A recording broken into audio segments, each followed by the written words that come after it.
domingo es 12 de octubre y como en este programa venimos con un ciclo de hispanidad, nos pareció con Patricio Lons que era muy atinado, muy oportuno meternos un poco en Cristóbal Colón, en los reyes católicos, en las anécdotas de esa época, de ese 12 de octubre de 1492. Y bueno, y después vamos a ver a dónde terminamos. Empecemos por ahí, por ese 12 de octubre de 1492. Y recién fuera de cámara decías que la personalidad de la reina era muy especial.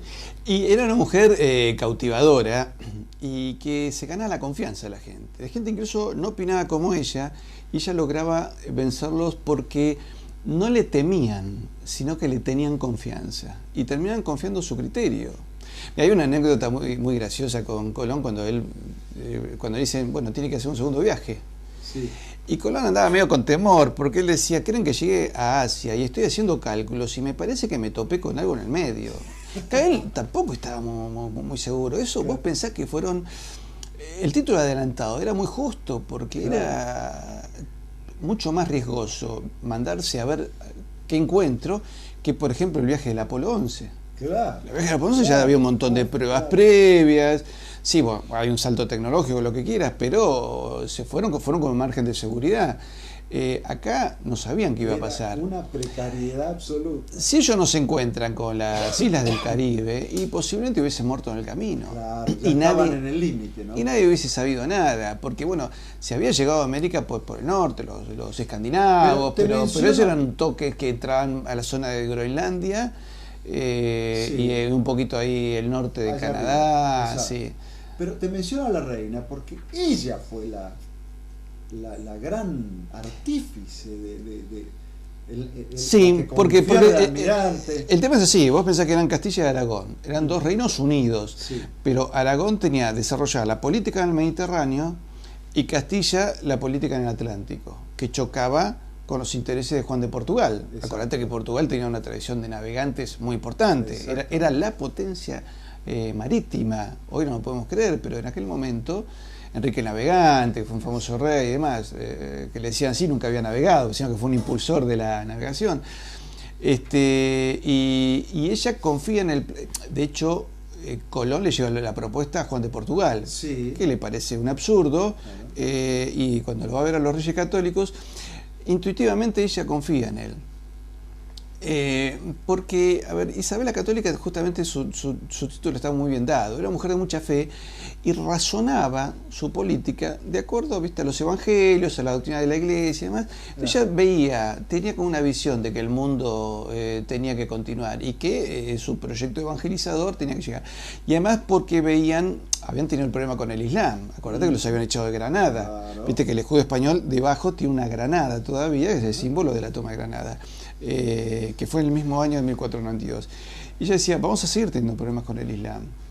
Incluso creo que ella escribe cartas para soberanos de Oriente, a ver si se hacía una alianza, a los cuales nunca llegaron esas cartas. No sé si alguna de esa información habrá sobrevivido en el archivo de Indias en Sevilla, pero hay anécdotas muy graciosas. Mira, cuando le dice, bueno, tiene que hacer un segundo viaje. Dice, bueno, perfecto, necesito tantos navíos, 1500 hombres. Bueno, está bien, le dicen, sí, ningún problema. Y además tenemos que llevar mujeres. Dice Colón. Claro. Y Isabel la Católica dice, no, ¿por cómo van a llevar a sus esposas con las incomodidades de ese viaje? Es muy difícil, le dice, tienen que ir. Y entonces, creo que es Cabrera, que era uno de los ministros de los Reyes Católicos, le dice, oye, Majestad, no está hablando exactamente de las esposas. Y la reina pone el grito en el cielo, quieren llevar mancebas, mujeres de mala vida. No usaban palabras más fuertes. Y no lo aceptó. Dijo que no, y Cristóbal Colón dijo, si no me dejan llevar mujeres, no voy, porque no voy a poder sostener los levantamientos y el enojo y el fastidio de la tripulación.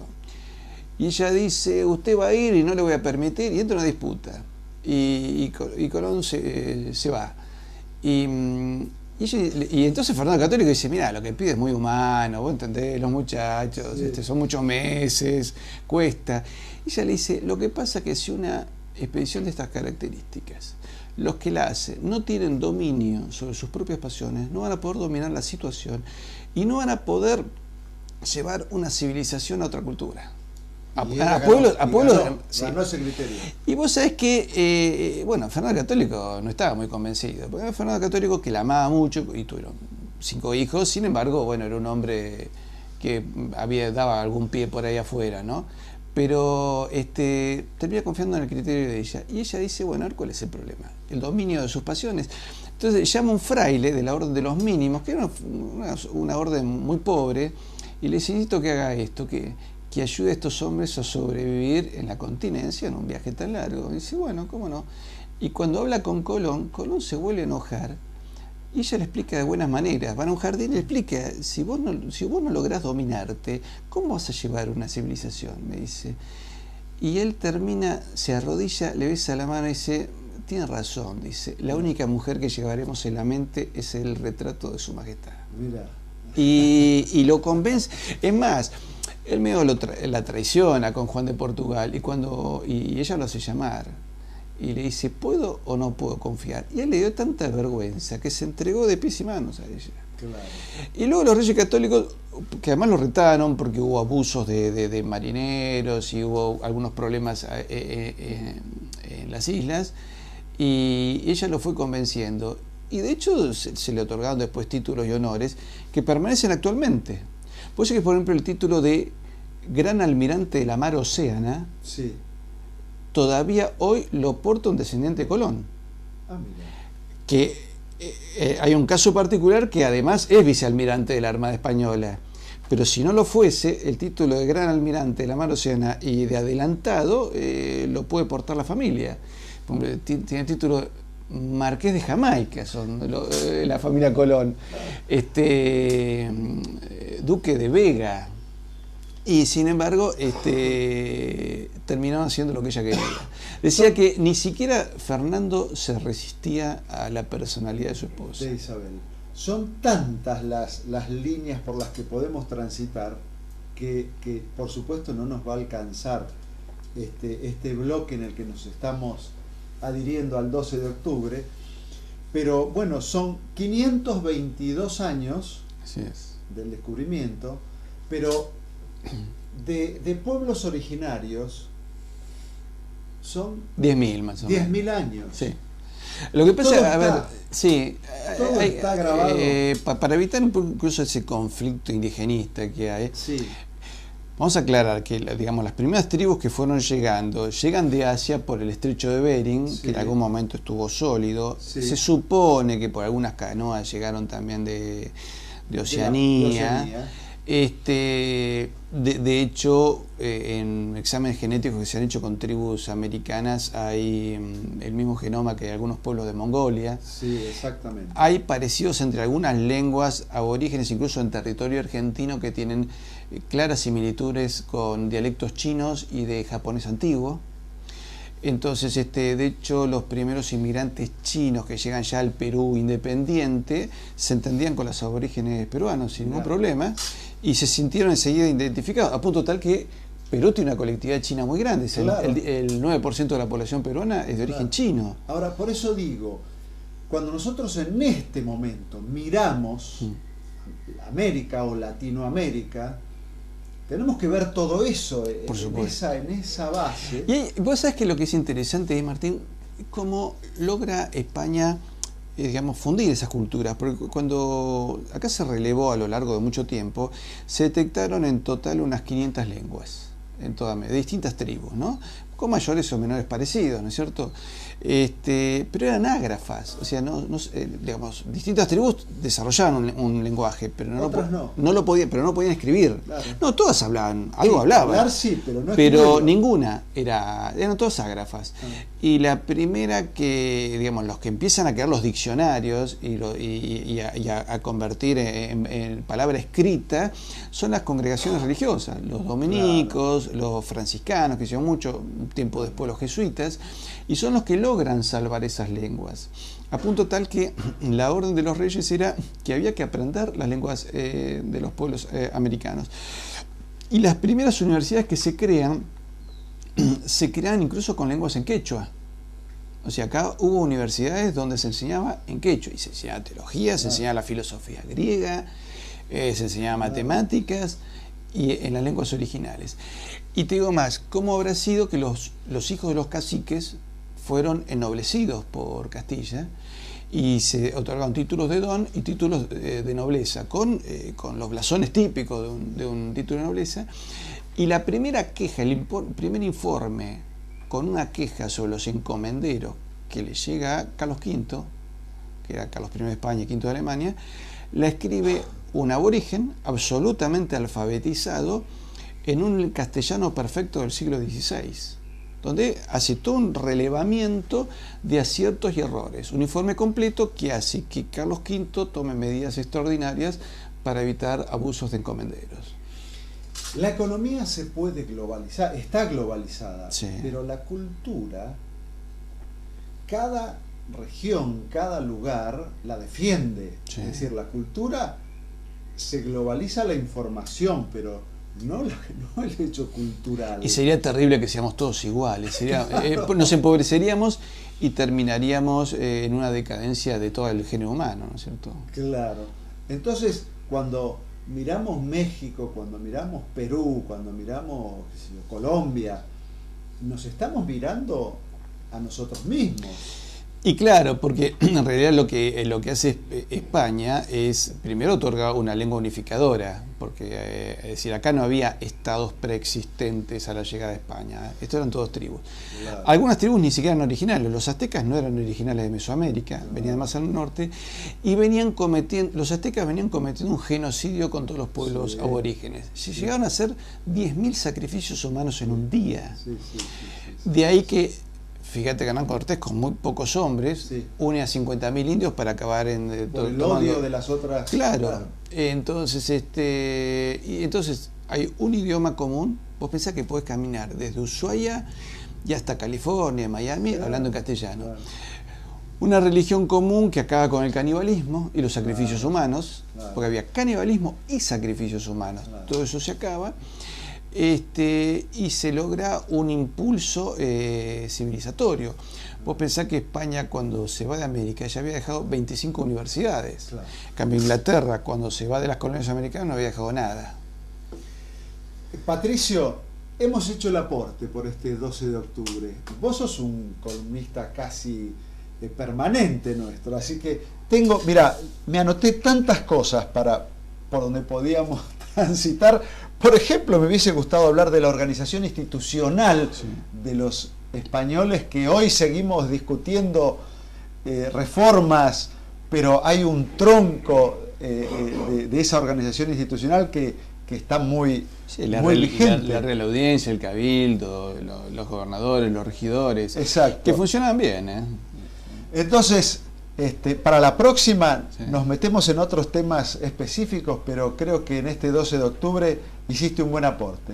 Te agradezco muchísimo. Y sí, podemos hablar de toda esa institucionalización y cómo incluso, yo creo que hasta la Constitución del 49 de Perón retoma algunos de esos valores de representatividad. Bien, hasta la próxima.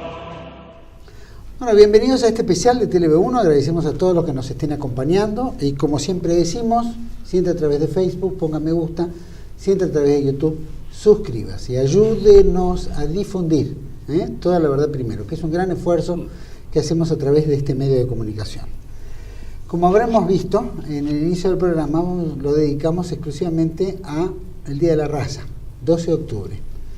Día de la Raza, que es justamente lo que nos reivindica nuestra unión con la hispanidad, con España, con nuestro acervo cultural.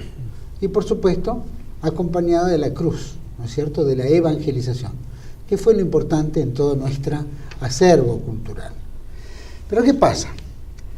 El 12 de octubre se conmemoraba en todos los países iberoamericanos como un momento histórico en que la Europa occidental arribó por primera vez al continente americano. Y desde el año 1917, por decreto del entonces presidente de la Nación, Hipólito Yrigoyen, se recordó esa fecha bajo el nombre del Día de la Raza. Inclusive hay monumentos en la ciudad de Buenos Aires. La Constitución de 1994 comenzó a hablar sobre el tema de los derechos. La igualdad reconoce la preexistencia étnica y cultura de los pueblos indígenas argentinos, garantizando, entre comillas, el respeto a su identidad y derecho a una educación bilingüe intercultural. ¿Qué pasó? En el año 2007, el Instituto Nacional contra la Discriminación, la Xenofobia y el Racismo, el INADI, que hemos hecho un programa aquí con Cristian Rodrigo sobre el INADI como policía del pensamiento, presentó un proyecto, el INADI. Recordemos que el INADI es fundado por la DAIA, la Delegación de Asociaciones Israelitas Argentinas. Presentó un proyecto por el cual se proponía cambiar la denominación de esa fecha del Día de la Raza por el Día de la Diversidad Cultural o Día del Respeto a la Diversidad Cultural. Esta iniciativa llevó un decreto número 1584 del 2010 emitido por la presidenta Cristina Fernández de Kirchner. Todo esto lleva a que nosotros queremos reflexionar como canal nacional, como canal argentinista, como canal que reivindica nuestra raigambre hispano, criolla, o vamos a llamarla mejor indoamericana, indo-iberoamericana, vamos a hacerla bien completa, y católica, porque toda Hispanoamérica fue fundada con la evangelización, con la cruz de Cristo en nuestra América. Y eso fue lo que dio la fundación y la función del ser americano. Vamos a tocar este temita, que es un poquito urticante, pero que merece que lo toquemos por lo menos en unos pocos minutos.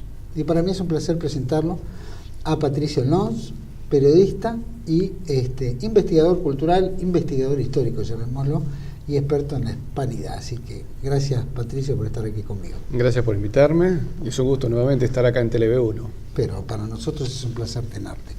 Y quisiera que me digas, Patricio, entre todos estos cambios que hemos mencionado, directamente, inclusive el Ministerio de Desarrollo Social, ¿no?, invita a reflexionar y nos hace reflexionar como si fuéramos culpables de algo pasado, como si estos casi 522 aniversario del descubrimiento de América fue denostado del mundo indígena.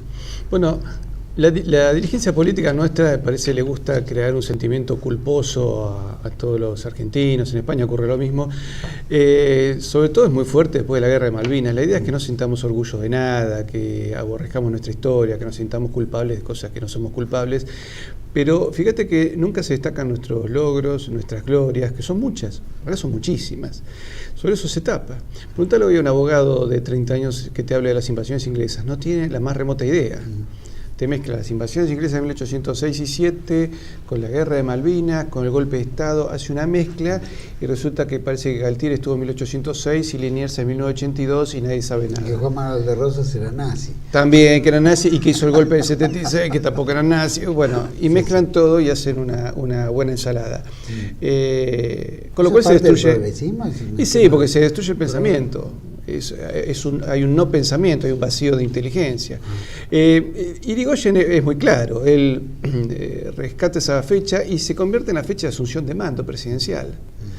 Irigoyen rescata todos los valores de la hispanidad. Pero en el fondo somos eso. Entonces, y Perón lo continúa. Perón tiene un discurso excelente sobre la hispanidad. Y cuando se habla del Día de la Raza, que ahora lamentablemente se cree que es un concepto racialista, moderno, genético, y no tiene nada que ver con eso. Perón hace referencia a la estirpe. Esa estirpe fundadora, adelantada, que fue capaz de llevar una civilización por todo el mundo. Porque, a ver, hay que largarse en 1492 a la tierra incógnita, al mar incógnito. Se suponía que iban a llegar a Asia, pero nadie tenía muy claro nada. Se supone que Colón tenía algunos mapas escondidos y demás, pero en el fondo eran todas presunciones. De hecho, Colón llega a América y se suponía que había llegado a las Indias. Y él, haciendo mediciones, cuando vuelve, que el hermano le pregunta, pero ¿cuál es tu angustia? Es que creen que llegué a las Indias y creo que me topé con otra cosa en el medio.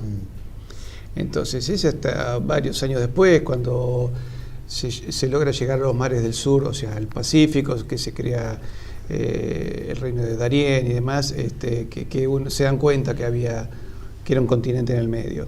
Pero había muchísimas dudas al respecto.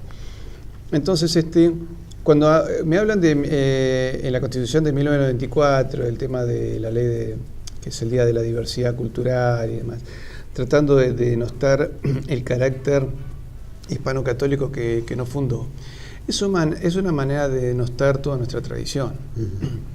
Lamentablemente los legisladores nuestros no investigan ni consultan investigadores ni historiadores serios, que Argentina los tiene y muchos, ¿no? Se comen, como digo yo, un pan Felipe, hacen historia de las piñas, porque en realidad pecan de ignorantes. Yo creo que si tomas un examen de historia argentina, hispanoamericana en el Congreso de la Nación, entre diputados y senadores, salen con -4 de calificación. Vos sabés que... No encontrás legisladores intelectuales que vos digas, pero mirá qué hombre... Son cada vez hay más ignorancia. Ignorancia en el mundo político, especialmente de legisladores, y por supuesto una gran ignorancia en el mundo de los medios de comunicación. Los periodistas, por lo menos antes, eran investigadores. Hoy los periodistas chapucean de acuerdo a las órdenes que le manda el mandante o la corporación que tiene el turno, sea del Estado o sea privada, ¿no? Pero vos sabés que acá tuvimos hace unos tiempitos atrás, tocamos el tema de 1492, fin de la barbarie, comienzo de la civilización en América, que fue un libro que escribió Cristian Rodrigo. Y después también estuvo es excelente. Claro, excelente. Y también estuvo el padre Olivera, que escribió otro libro que se llama No te la cuenten, que hablan de las leyendas negras de América, especialmente los españoles, porque acá hay una tendencia moderna, como bien dijiste, entre el progresismo y todo, que hay que denostar todo lo hispano, ¿no? Todo lo que venga de nuestra raigambre. Inclusive España ya está autoflagelándose de su propio... España está en un estado de suicidio enloquecido. Sí, es tremendo. Pero bueno, nos contaba Cristian de lo que fue, qué es lo que se encontraron los españoles en América. No digo exactamente Colón, porque creo que no encontró en las islas del Caribe tanta hostilidad. Encontró alguna tribu ahí, pero... No había hostilidad. Pero sí, cuando tocan América es otro calibre. Cuando ya entran en México y perciben todo este fin, ¿no es cierto?, de una era azteca, maya, ¿no es cierto?, muy difícil, donde en pocos años podían llegar a, según las investigaciones de Cristian, iban a autoeliminarse. Y el Imperio Azteca tenía un proceso de sacrificios humanos permanentes, ¿no? Llegaron a matar 1.000 o 10.000 personas en un día de sacrificios humanos. Hubo un caso, creo que fueron 70.000, si no me equivoco. 70.000 en una semana, creo que fue, en un acto, digamos, religioso. O sea que estamos hablando de una perversidad entre ellos mismos. Pero de esa llegada de los españoles a América, cuando ven todo ese escenario, vos en tus investigaciones, ¿cómo también las podés traspolar, digamos, al hoy en día, para que la gente entienda que esa primero habría que entender que acá no había estados preexistentes. No es que vino una España que todavía no existía como tal y que invadió un país. Es decir, América no es Irak invadido por Estados Unidos o Polonia invadida por la Unión Soviética. Es otra realidad. Acá había centenares de tribus dispersas. Se calcula que llegó a haber 500 lenguas. Y esas lenguas eran ágrafas, no sabían escribir sus propias lenguas. Entonces esas lenguas pasan a papel escrito gracias a las congregaciones religiosas, sobre todo los franciscanos, los dominicos, luego los jesuitas, son los que empiezan a crear los diccionarios de todas esas lenguas. Y a su vez esas lenguas representaban a distintos pueblos que estaban enfrentados entre sí. Entonces acá no había una política homogénea. Y España lo que hizo fue darles un carácter homogéneo que les permitió a todas esas tribus empezar a entenderse, a compartir. Y se empieza a mezclarse y a unirse. De hecho España se mezcla con el nativo, ¿no es cierto? Entonces no es que hubo acá genocidios. Es cierto que a veces, cuando hay dos pueblos que se unen, a veces hay enfermedades que se transmiten, y eso sí, por supuesto, provoca. Pero, por ejemplo, a veces en Puerto Rico se decía que había desaparecido una tribu, lo de los taínos. Los taínos habían casi desaparecido porque 9 de cada 10 hombres habían muerto en guerras con otros indios. Entonces quedaban 9 mujeres libres que se casaban con españoles. Entonces se fueron mezclando y quedan muy pocos taínos. Creo que queda una minoría en Cuba y una minoría en Puerto Rico. Pero eso no fue un genocidio, fue una situación natural. A ver, como en España ¿Quién tiene sangre visigótica pura? Los pueblos se Pero unen. digamos, hoy, ¿qué tendríamos que hacer? ¿Denostar a los aztecas, a los mayas o de repente a los incas? Por No, sus hay que ritos? entender cómo eran. Y evidentemente España logra no solo civilizar, sino que nos permitió un idioma común y una religión común para todo el continente. Y eso evitó muchísimas guerras. Porque si vos te fijas, cuando termina la Edad Media, se empiezan a crear los estados nacionales en Europa. Se crean a partir de los idiomas. Es decir, cuando desaparece el Imperio Romano, las lenguas cercanas, más latinizadas, empiezan a tomar carácter propio. Entonces el francés toma carácter propio, el rumano, el portugués, el español y el italiano. Y las lenguas más alejadas del imperio vuelven a sus lenguas nativas, las lenguas sajonas, que por eso son más pobres. No hay muchos filósofos en noruego, ¿no es cierto? Son lenguas mucho más endebles. Las lenguas del pensamiento, por lo general, han sido las lenguas derivadas del latín. Lo cual ha llevado también a tantos enfrentamientos. En cambio, en América no. Fíjate que hubo pocas guerras entre nosotros. Y las guerras han sido incentivadas muchas veces de afuera. La guerra entre Bolivia y Paraguay fue un tema de petróleo. Las guerras entre Bolivia, Perú y Chile también, por el tema del guano. Pero no hubo grandes enfrentamientos. Hemos tenido una mayor unidad. Y de hecho, ¿qué diferencias hay entre no hubiéramos mantenido toda la geografía hispano-criolla de una misma lengua en toda América, prácticamente? Claro. Fíjate, por eso, fíjate que se ha buscado la destrucción de nuestra identidad. Me acuerdo que Roosevelt, creo que decía, el presidente norteamericano, creo que todo Roosevelt que estuvo acá, dijo, hay que impedir que la Argentina y toda América se mantenga unida, y para destruir la unidad hay que destruir la identidad católica. Entonces, de ahí que la cantidad de sectas que vienen de Estados Unidos. Por eso a veces yo no entiendo cómo a veces un argentino bien criollo, porque si es un argentino que es hijo de alemanes o hijo de ingleses, que bueno, sea anglicano, sea luterano, lo entiendo. Pero hay argentinos puramente criollos que se meten en una secta evangelista. Eso es lo más antinacional que pueden hacer, porque directamente se va en contra de la identidad nacional. Y la religión no es una religión. A ver, acá hay otro error, ¿no? La Constitución de 1853 planteaba la evangelización de los pueblos aborígenes. Y uno decía, ¿y por qué hay que hacerlo? El catolicismo no es la religión de los blancos europeos. Sí es cierto que la población blanca, europea, católica, construye Occidente, pero en realidad viene de Medio Oriente. Claro. Yo presumo que los primeros apóstoles serían personas con la piel típica de los pueblos de Medio Oriente, que no son blancos. Entonces hay mucho de ideología en todo este tipo de situación. Una ideología que busca la destrucción de la identidad nacional. Porque si nosotros pensáramos los parecidos que tenemos entre nosotros, podemos replantearnos justamente una nueva confederación de estados. Nosotros en los últimos 200 años nos hemos dividido en 8 estados. Y si querés, en algún momento nosotros formamos una unidad desde Colombia, Ecuador, Perú, Chile, el Alto Perú, que es Bolivia, Paraguay, la banda oriental y nosotros, y Guinea Ecuatorial en África. Y todo eso se fue desmenuzando. Si realmente nos planteáramos, en base a nuestras identidades comunes, volver a ser un Estado común, y seríamos un Estado poderoso. Sin duda, sin duda. Bueno, era la gran América, ¿no? La patria grande que hablaba tanto Juan Manuel de Rosas también y tantos otros, ¿no? No esta patria grande semántica, frívola que plantean hoy en día. No, que tiene, yo creo que no hay ningún tipo de similitud entre una cosa y la otra, ¿no? Ahora la Constitución de esta 94 dice rescatar las lenguas aborígenes. Las lenguas aborígenes se había encargado la Iglesia. Fueron los procesos independentistas que prácticamente empezaron a abolir las lenguas originarias. Y así fue el desastre que se hizo y los resentimientos que se crearon.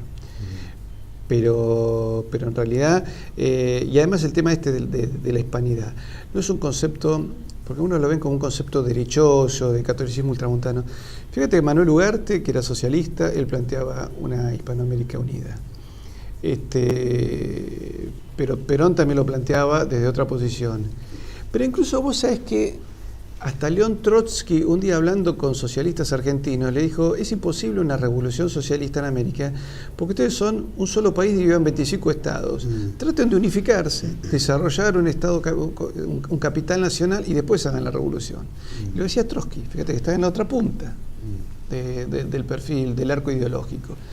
Pero es cierto que la identidad hispanoamericana está dada básicamente por la fe y por la lengua. Pues sabés que, según el gobierno nacional, el 12 de octubre debe ser un día de reflexión histórica y diálogo intercultural.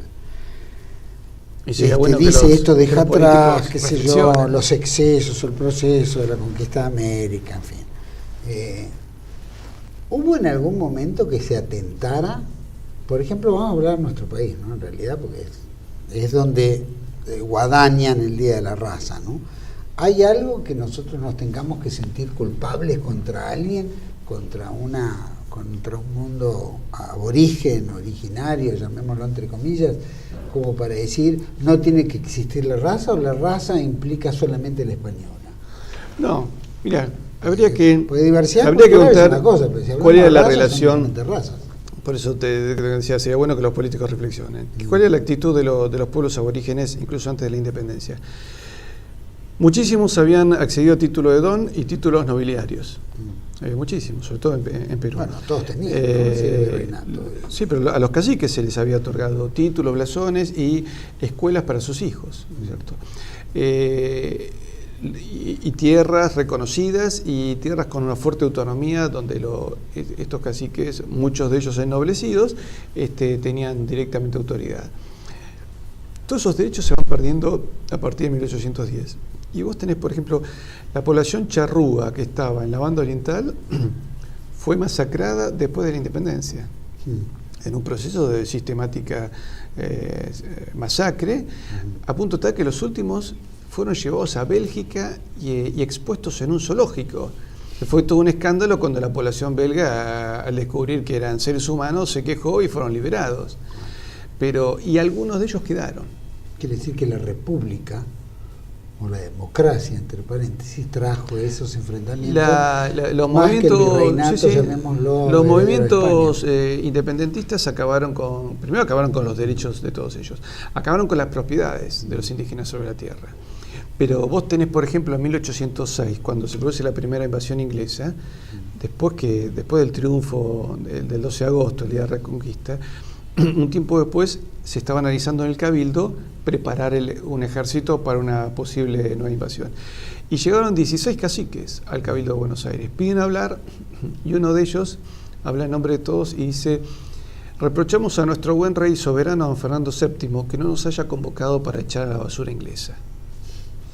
Y ofrecen 30.000 indios y 100.000 caballos que actuaron en la defensa de la costa.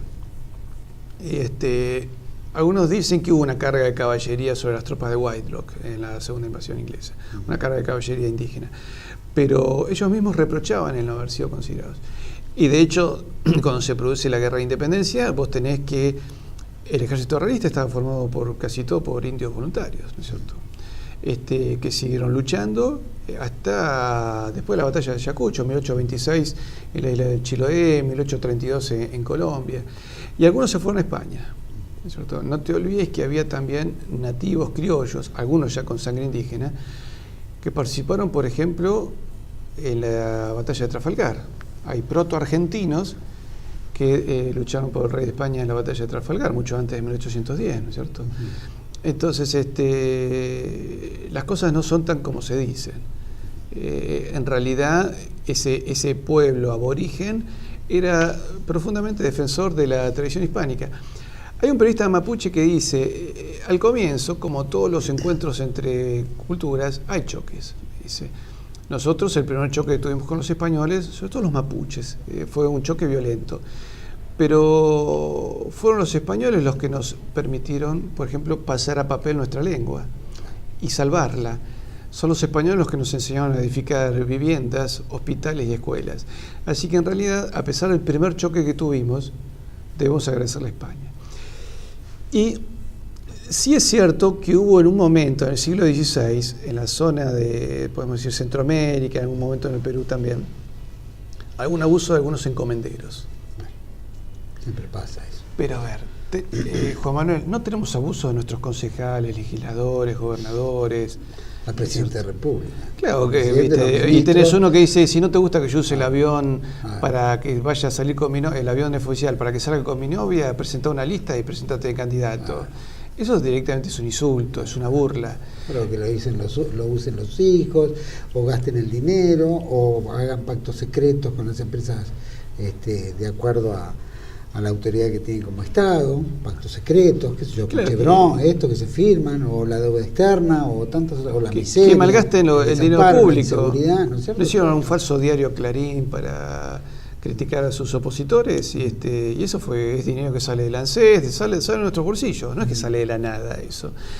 Entonces, por supuesto que hubo. Ahora, fíjate que hay un abuso de unos encomenderos y el informe que le llega a Carlos V fue escrito por un aborigen totalmente alfabetizado, ella era un hombre docto, que lo escribe en un castellano perfecto del siglo XVI, donde hace todo un relevamiento de la situación, lo que se había hecho bien, lo que se había hecho mal, los problemas que había.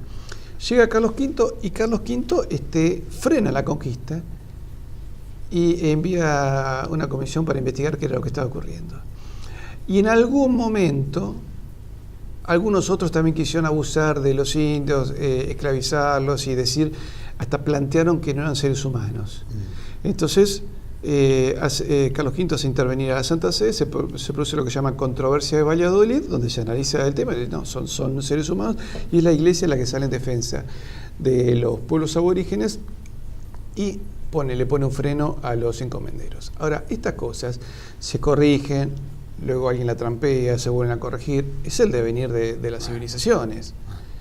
Además, no te olvides que los reyes, por ejemplo, Isabel la Católica, su testamento es fantástico en defensa de los pueblos de América, pero muchas veces era traicionada por funcionarios, eso ocurría. Eso es inevitable también, aparte de la distancia, la comunicación, hasta que llegaban ¿no es cierto?, los mensajes. Si en una empresa, al presidente de una empresa le hace una trampa a un empleado subalterno, y es una empresa, ¿no es cierto?, en un estado todavía hoy, a pesar de que el presidente puede levantar el teléfono y llamar hacer conferencia con 4 gobernadores si quiere, y ocurren trampas en niveles intermedios, te imaginas que en el siglo XVI las cosas ocurrían. Mucho más. Vamos a ir a un pequeño corte, vamos a seguir con Patricio Alonso y ver también esta disparidad, si el mundo hispano, que tanto está obsesionado el progresismo kirchnerista hoy en día en la Argentina, tiene similitudes con el mundo portugués, porque son tratamientos con el aborigen, creo que bastante distantes. Vamos a hacer un pequeño corte y volvemos enseguida. Seguimos aquí en este especial de TV1 1492 con Patricio Lons.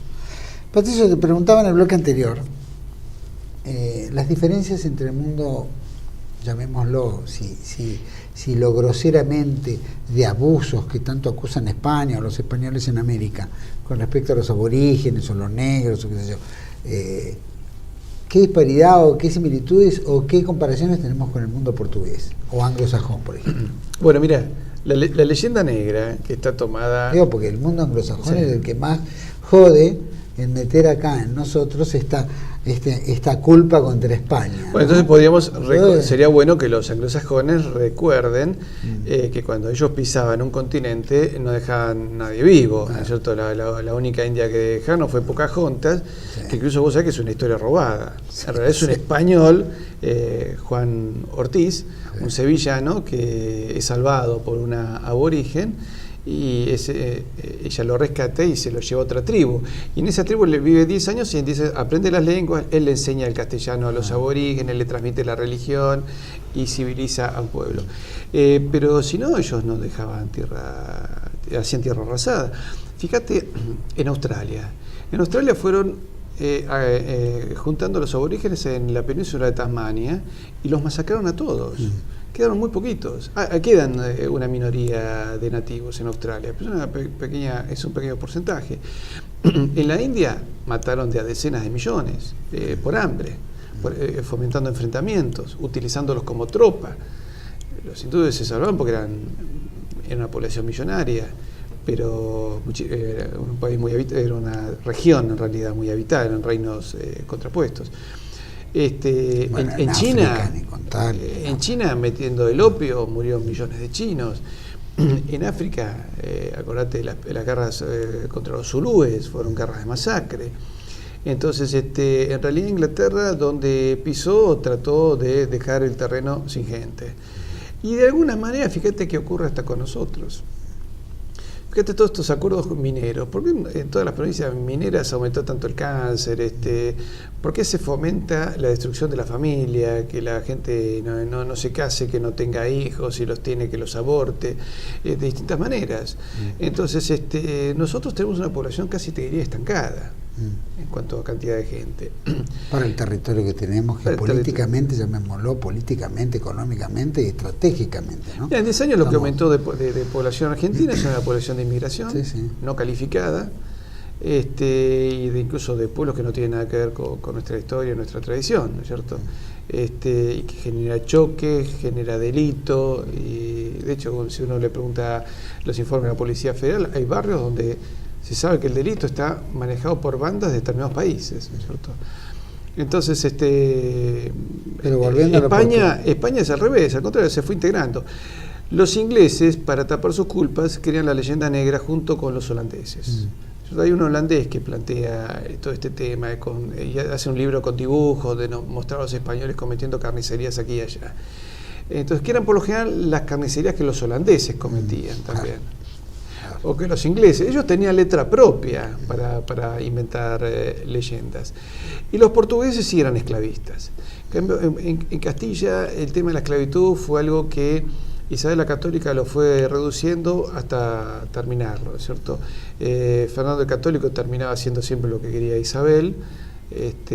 Bueno, la prueba es tan pocos negros que hay en Iberoamérica, ¿no es cierto?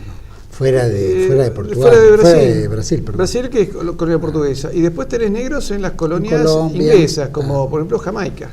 Y Colombia también. Colombia hay también un poco. Acá vinieron pocos. Acá también la iglesia era un freno moral.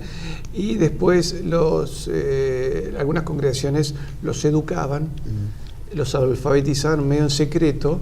Pero fíjate que en las invasiones inglesas se crearon los regimientos de pardos y morenos que lucharon con fiereza contra el inglés, y básicamente por una cuestión religiosa. Estaban totalmente cristianizados, sabían que los ingleses eran protestantes y lucharon con ferocidad contra ellos. Pero hubo pocos, después algunos murieron ahí, otros mueren en la guerra de independencia en ambos bandos, y también la fiebre amarilla. Sobrevivieron un poco una mayor cantidad de población negra en Uruguay. En Uruguay. Que tampoco son muchos. La fiebre. Claro, y que se ha mezclado, ¿no es cierto? Más bien en Uruguay tenés más bien población mulata, ¿no es cierto? Que forman parte de la sociedad. Pero los ingleses, los holandeses, los portugueses fomentaron esta leyenda negra. Lo peor de todo es que los españoles, los argentinos, hemos comprado este cuento, sin sentarnos a pensar, a ver, ¿a quién beneficia si yo denosto mi historia?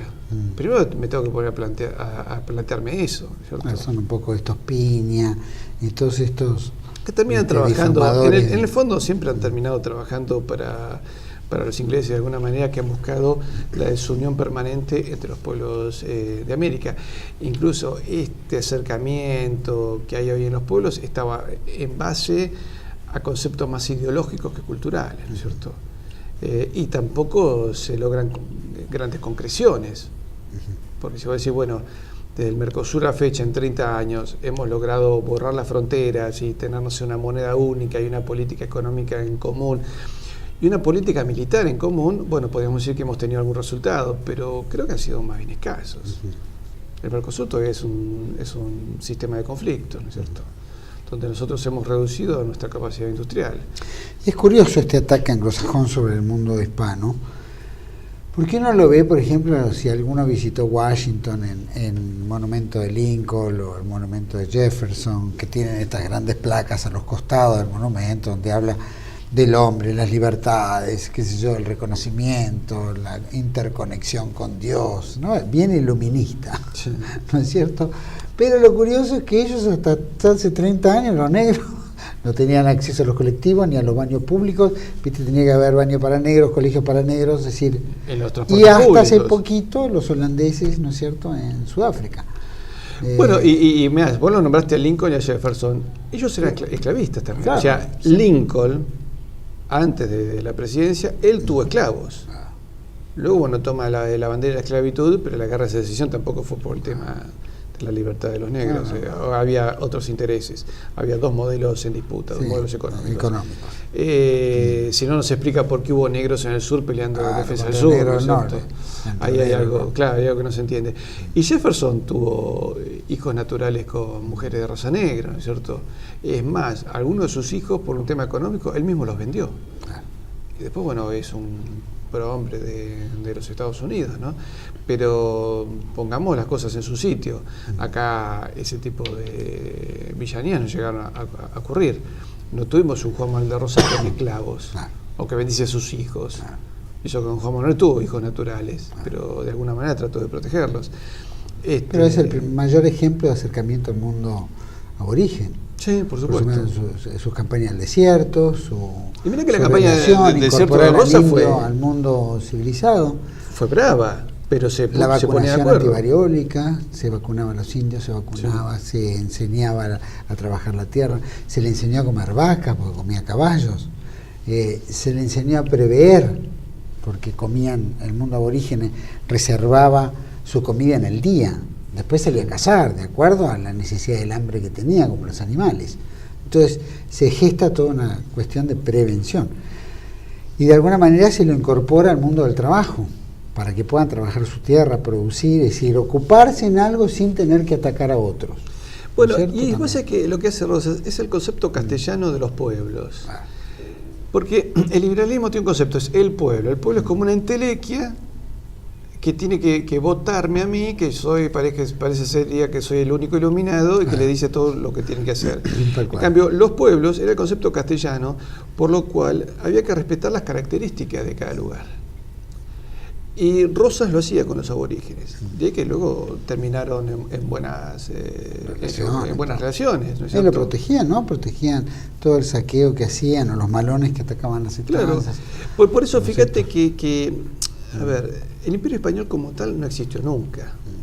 Lo que existía era la cristiandad hispánica, que iba creando reinos. Por eso tenías el reino de Chile, el reino argentino, en la recopilación de las leyes de Indias, que lo hace un potoseño, habla de mi patria argentina, cuando era un concepto que se suponía que era nada más que para la gente de Buenos Aires, ¿te acuerdas? Era un nombre para una región.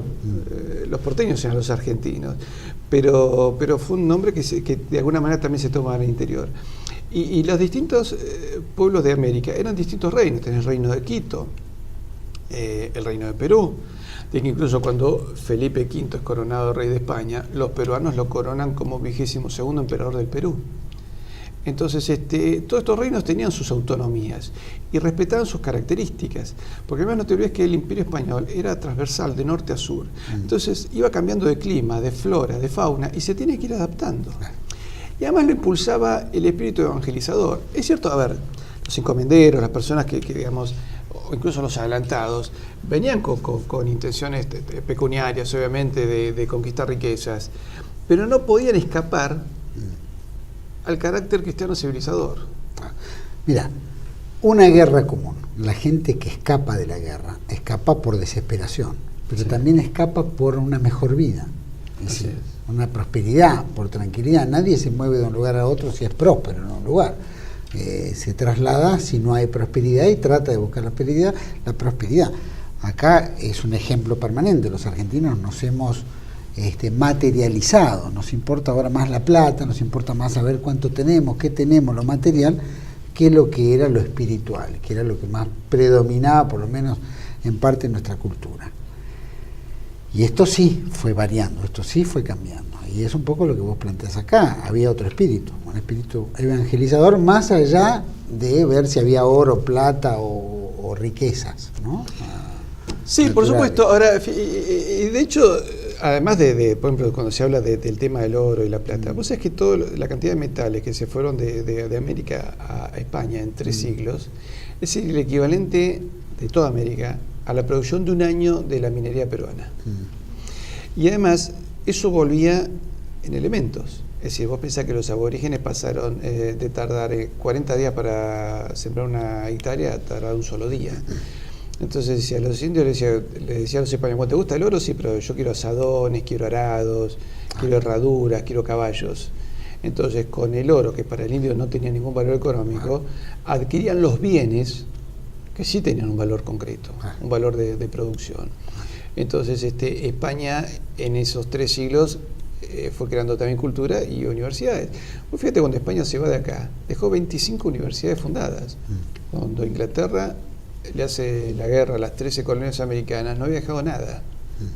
Creo que Harvard era una escuela. Era una escuela terciaria, pero nada más. De hecho, había colonos norteamericanos, digamos, ricos, que enviaban a sus hijos a estudiar a las universidades de la hispanidad. Eso existía. Y existía una industria en ciernes cuando ya España, digamos, se tiene que ir de América. Pero deja toda una cultura, deja una civilización. Yo creo que faltó tal vez dejar una dirigencia mejor formada, eso puede ser, porque también, a ver, el corte fue abrupto y fue con una guerra que duró 15 años. Una guerra que en algunos lugares, por ejemplo, no fue pedida. Los peruanos nunca habían pedido la independencia. La independencia se la lleva la flota de Lord Cochrane, ¿no? la flota británica, con todos los análisis que podríamos hacer sobre eso. Pero a los pueblos también del Caribe es el ejército del general Rooke, un general inglés, con casi 8.000 hombres y una flota inglesa, armamento inglés y financiamiento inglés, bajo el mando de Bolívar. Pero en realidad es Inglaterra la que opera en la destrucción de nuestra nacionalidad. Pero en su momento había una unidad muy concreta. Vos pensás que incluso al comienzo de nuestra historia independiente, los próceres eran intercambiables. Hubo jefes de Estado chilenos que eran de origen peruano, peleaban acá, iban a otro lado. Uno de ellos, creo, Bello, que fue una figura política en Chile, era caraqueño, ¿no es cierto? Cornelio Saavedra era alto peruano, también que era alto peruano en aquel momento y con nosotros formamos un solo estado.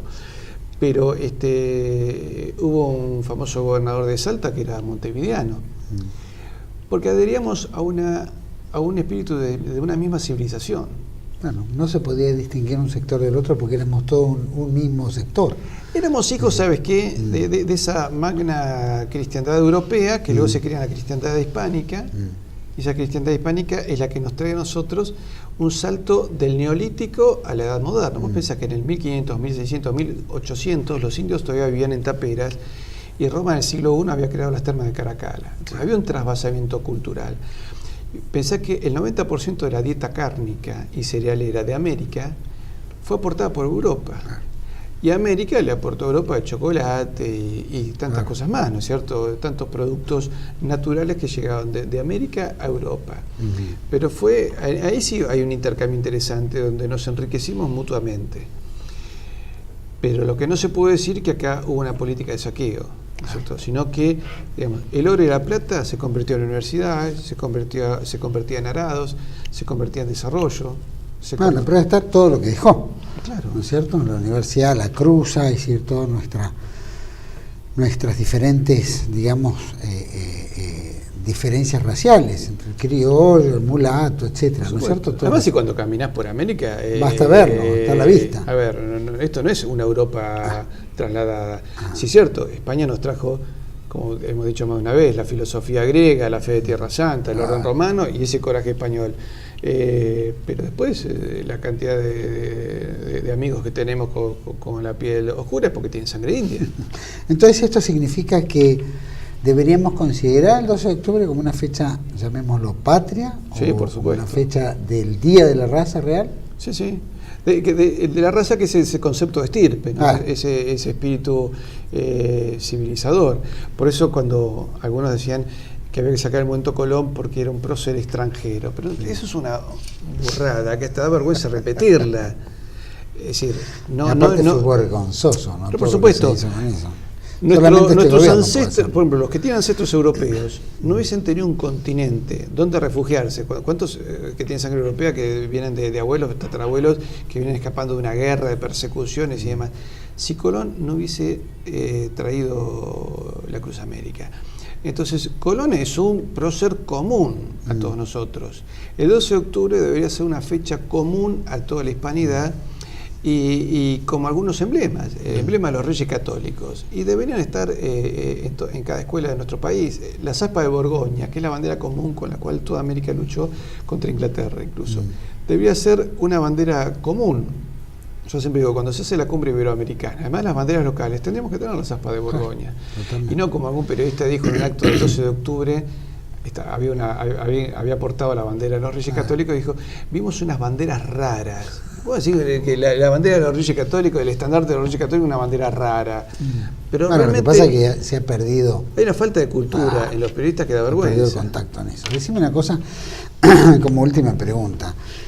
Sabiendo que la Raya es fundadora del INADI y INADI es la creadora de romper con la tradición del 12 de octubre, del Día de la Raza, y transformarla en la diversidad cultural, yo te pregunto, ¿esta cuestión hispánica atenta contra, digamos, la comunidad judía, contra las mujeres, los homosexuales? Es decir, de lo que representa el INADI. ¿No es Yo creo cierto? que el 12 de octubre puede atentar contra el que tenga ganas de sentirse atentado, pero a ver, el médico de Isabel la Católica es un médico judío que la ayudó a alumbrar sus 5 hijos, ¿no es cierto? Incluso a Juana, que es la madre de Carlos I, que es el gran emperador de la hispanidad. Entonces, que ella le ofrece quedarse cuando se produce la expulsión. Pero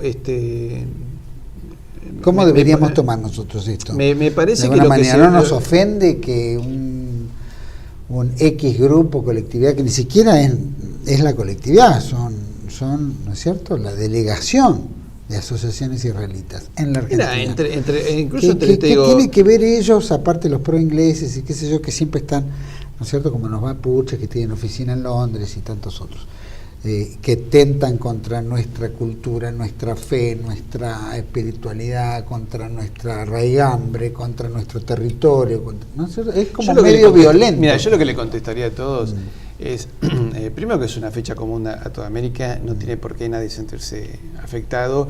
Creo que buena parte de los judíos argentinos, cuyos abuelos vinieron escapando de situaciones terribles en Europa, han tenido un continente justamente gracias a España. Les han dado la oportunidad y han hecho mucho dinero también acá, ¿no? Tendríamos que acusarlos que son tan criminales como los españoles que vienen a buscar el oro. En la guerra de Malvinas hay soldados veteranos que son de religión judía. Así que yo creo que, como decía Evita, la leyenda negra fue una leyenda que se escribió para engañarnos. Y se engaña el que quiere ser engañado, ¿no es cierto? Si uno tiene ganas de menospreciarse, bueno, es problema de cada uno. Pero me parece que tenemos que ver en esto una gran gesta, que por supuesto tuvo sus grises, sus sombras, como lo tiene, a ver, todo gran desarrollo humano. Pero, digamos, la gran gesta de la humanidad fue el descubrir un continente y unir al mundo, porque el mundo era inconexo antes de 1492, antes de la gesta de Hernando de Magallanes y Sebastián Elcano, no se conocía. Y España civilizó, unió al mundo, llevó una moneda que dio prosperidad a todo el mundo. Acuérdate que la moneda americana llegaba hasta Asia. Filipinas, China, Japón, circulaba la moneda, el real de A8, ¿no es cierto? Que ese es el motivo por el cual nos destruyeron y por el cual nos siguen destruyendo, porque ¿sabes qué? Nosotros en el fondo somos un mercado común, el mercado común iberoamericano, somos 700 millones de personas. Si empezamos a pensar en nosotros, primero, el 95% de lo que necesitamos lo podríamos comerciar entre nosotros, ¿cierto? Sin necesidad de monedas extranjeras, de divisas y demás. Y terminaríamos acercando nuestros valores monetarios y podríamos tener acciones en común. Yo siempre digo, hasta tenemos que tener equipos en común. ¿No es cierto? Yo siempre digo, cuando los Pumas juegan, Uruguay tiene pocos jugadores de rugby, deberían ser incorporados. Deberíamos tener una selección de fútbol argentino-uruguaya, por ejemplo. Entonces, deberíamos tener un sistema de defensa común, un sistema de colaboración para desastres. Es decir, hay un terremoto en México, tenemos que ser 25 naciones con un sistema unificado para ayudarnos, para ir a socorrernos, por ejemplo. Y si hay una guerra y una de las 25 naciones es afectada, tenemos que salir los 25 a defenderla. Si hay un conflicto entre dos de estas naciones, las demás naciones tenemos que estar en el medio para impedirlo. No tiene que volver a haber una guerra entre Perú y Ecuador.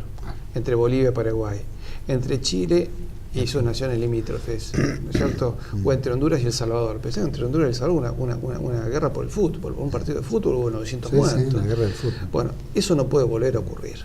Bueno, es que a veces las guerras se dan, yo no sé si se dan tanto por la guerra del fútbol o la venta de entradas como ocurrió con nosotros en Brasil, ¿no es cierto? Que capaz que alguien se quedó con la plata, ¿no? Porque generalmente las guerras son económicas.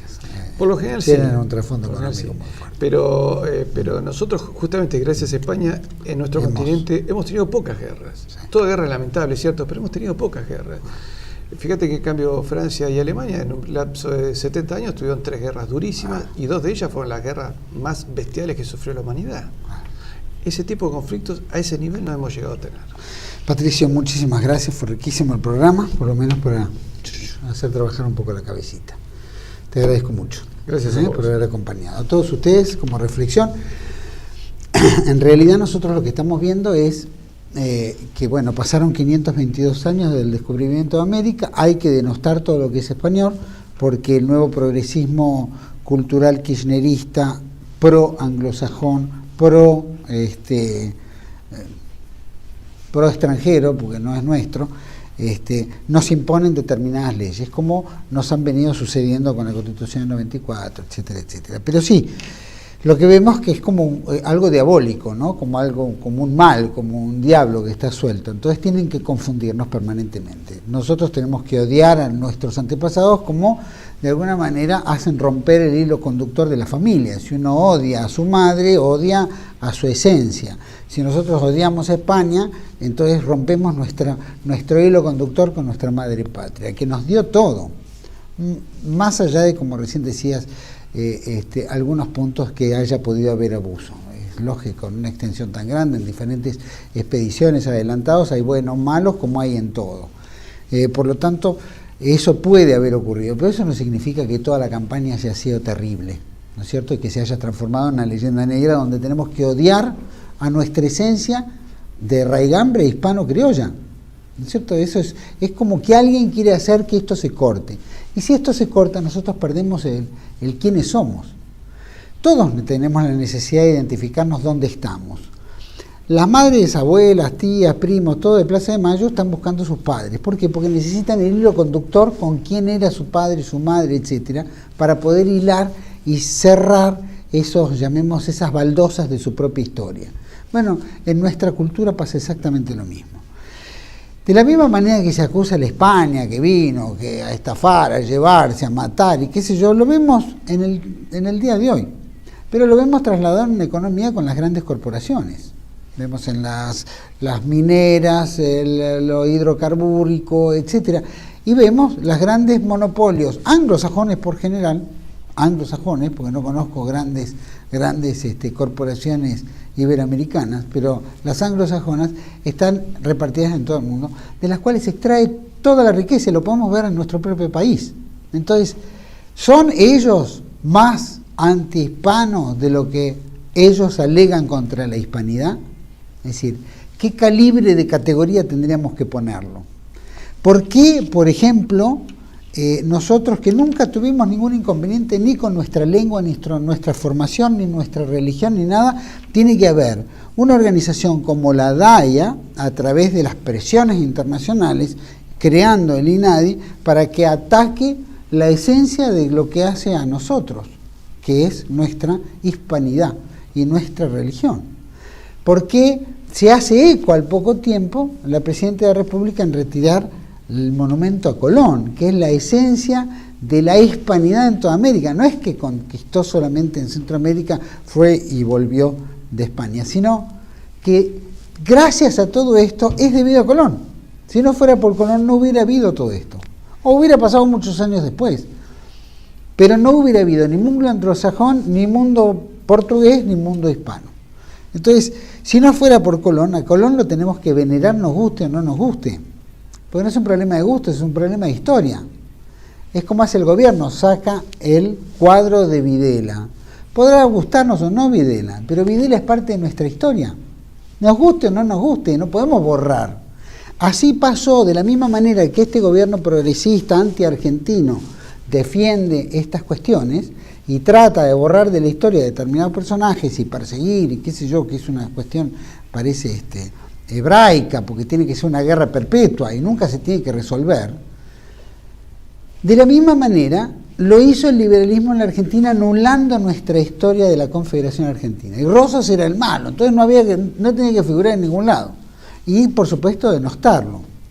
Y de la misma manera hoy vamos hacia nuestra historia inicial, ¿no? El virreinal, la colonia, etc. Entonces, lo que creemos como argentinos es no tener que prendernos en esto, que estas leyendas negras sean un mambo de ellos, pero que no nos involucren en romper nuestra cultura, nuestra forma, nuestra educación, nuestra fortaleza, que es justamente el ser católicos, el ser cristianos, el ser argentinos, el hablar el castellano como idioma de Castilla, que son nuestros fundadores, que tener cariño hacia nuestra madre patria, porque si no fuera por la madre patria no estaríamos aquí. Y todas esas esencias que nos hacen a lo nuestro, el gaucho, el criollo, todo eso deriva de la hispanidad. Entonces, no hay que denostar, el 12 de octubre es el día de la raza, el 12 de octubre es el día de la hispanidad, el 12 de octubre es el día de nuestro nacimiento, como hombres, como criollos, como lengua y como Cristo, como cristianos. Entonces, no hay que hacer plurito, hay que hacer oídos sordos en toda esta pavada que nos quieren ir imponiendo y que poco a poco van golpeando y nos van perturbando. Pero esa es la realidad, hay que frenar esto. Y hay que empezar a pensar que nuestra historia no nació en la llegada de Néstor Kirchner y Cristina Kirchner al poder. Llevamos casi 500 años de historia. Entonces, en esos 500 años de historia tenemos que honrarla, ¿no? De todas las maneras que sea, porque ha sido nuestra esencia. Espero que esto colabore. Ojalá que tengamos muchos mensajes, por supuesto, en críticas y no críticas, pero sí en las realidades que estamos enfrentando hoy. Nuestro deber es decir toda la verdad. Y si podemos decir toda la verdad primero, mejor todavía, porque esa es la forma de poder generar este contacto con todos ustedes. Les agradezco por habernos acompañado, agradezco a Patricio Alonso que me ha acompañado en este programa y que lo ha desarrollado él tan bien, pues yo soy más preguntón, pero para mí me ha enriquecido mucho también y ha solidificado lo que en realidad somos, nacionalistas, católicos, y que eso es lo que tenemos que fomentar. Les agradezco por todos por habernos acompañado y vamos a cerrar algo con este fragmento, este testamento de Isabel la Católica, que justamente el mundo hebraico, llamémoslo, no presiona para que no se santifique. Justamente Isabel la Católica, la Santa Isabel la Católica. Este es el testamento y lo dejamos con ellos. Les agradezco por habernos acompañado y los esperamos en otro ciclo de los especiales de Tele 1. Chao, muchas gracias.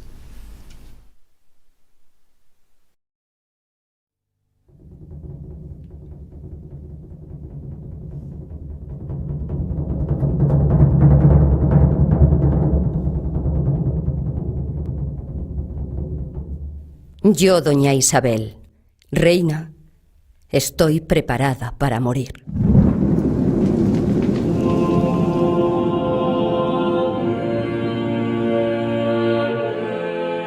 Estando enferma de mi cuerpo de la enfermedad que Dios me quiso dar, creyendo y confesando firmemente todo lo que la Santa Madre Iglesia Católica de Roma cree, confiesa y predica, recibo la muerte como un don singular y excelente de la mano del Señor. Y después de vivir y morir en esta santa fe católica, proclamo mi carta de testamento y postrimera voluntad. Me encomiendo en manos de nuestro Señor Jesucristo y de su eterno Padre, al cual confieso y reconozco que me debo toda, por los muchos e inmensos beneficios, generales y particulares, que yo, indigna y pecadora, he recibido, los cuales sé que no basta mi flaca fuerza para agradecerlos, ni como el menor de ellos merece. Y pido de manera especial que intervenga por mí el Arcángel San Miguel, el cual quiera mi alma recibir, amparar y defender de aquella bestia cruel y antigua serpiente que me querrá tragar, y no me desampare, hasta que por la misericordia de nuestro Señor sea colocada en aquella gloria para la que fue criada.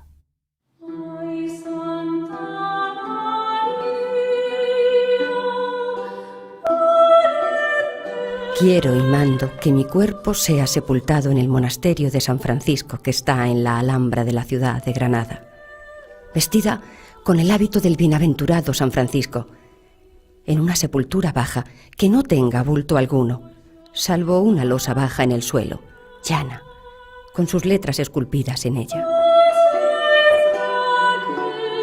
Quiero y mando que ninguno vista luto por mí, y que las exequias que se hicieran por mí se hagan llanamente y sin demasías. Mando que se dé limosna para casar doncellas jóvenes y para que otras puedan entrar en religión. Que sean vestidos 200 pobres y que se rediman 200 cautivos que estuvieran en poder de infieles.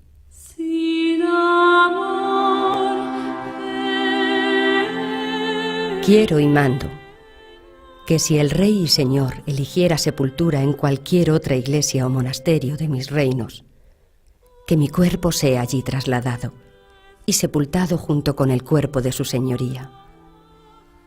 Porque el ayuntamiento que tuvimos viviendo y que nuestras ánimas espero que sigan teniendo en el cielo, según la misericordia de Dios, lo tengan y representen nuestros cuerpos en el suelo.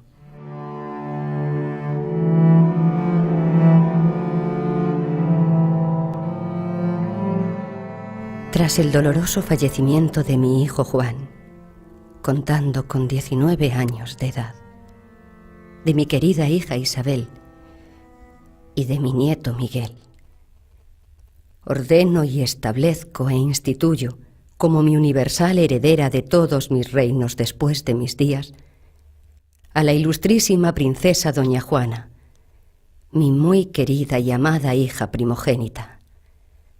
Y cuando Dios me lleve, sea nombrada reina.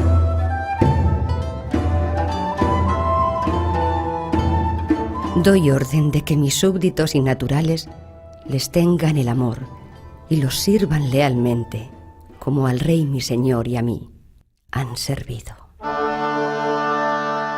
También ordeno que si cuando Dios de esta vida me lleve, mi hija Juana no se encontrase en estos reinos, o estando en ellos, no quiera o no pueda entender en la gobernación de ellos, sea el Rey mi Señor quien administre y gobierne los dichos reinos, hasta que el infante don Carlos, mi nieto, sea de edad legítima para regirlos y gobernarlos.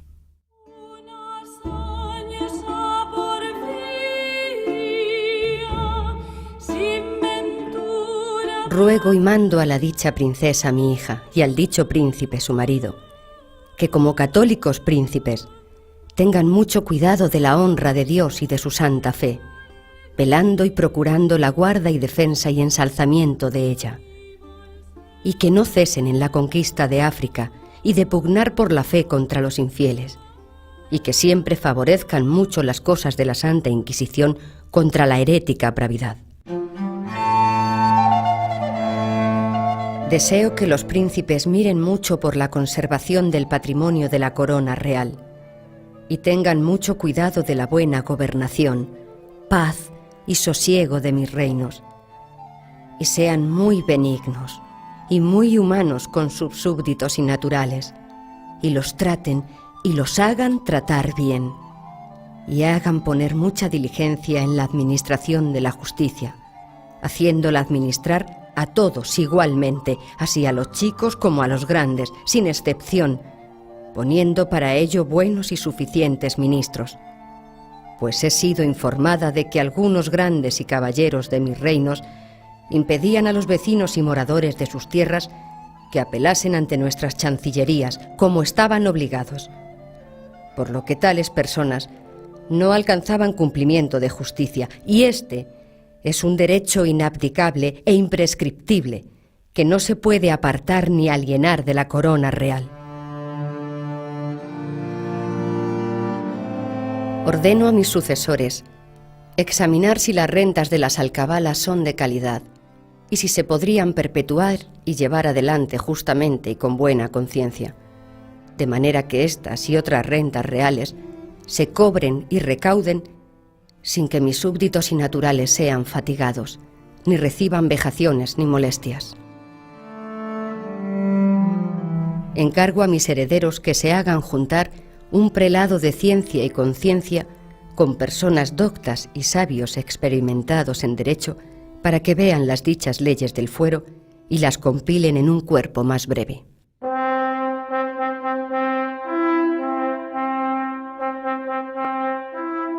Cuando nos fueron concedidas por la Santa Fe Apostólica las islas y tierra firme del mar océano, descubiertas y por descubrir, nuestra principal intención fue convertir a nuestra Santa Fe católica y enviar clérigos y otras personas doctas y temerosas de Dios para instruir a los vecinos y moradores de ellas y enseñarles buenas costumbres, poniendo en ello la diligencia debida.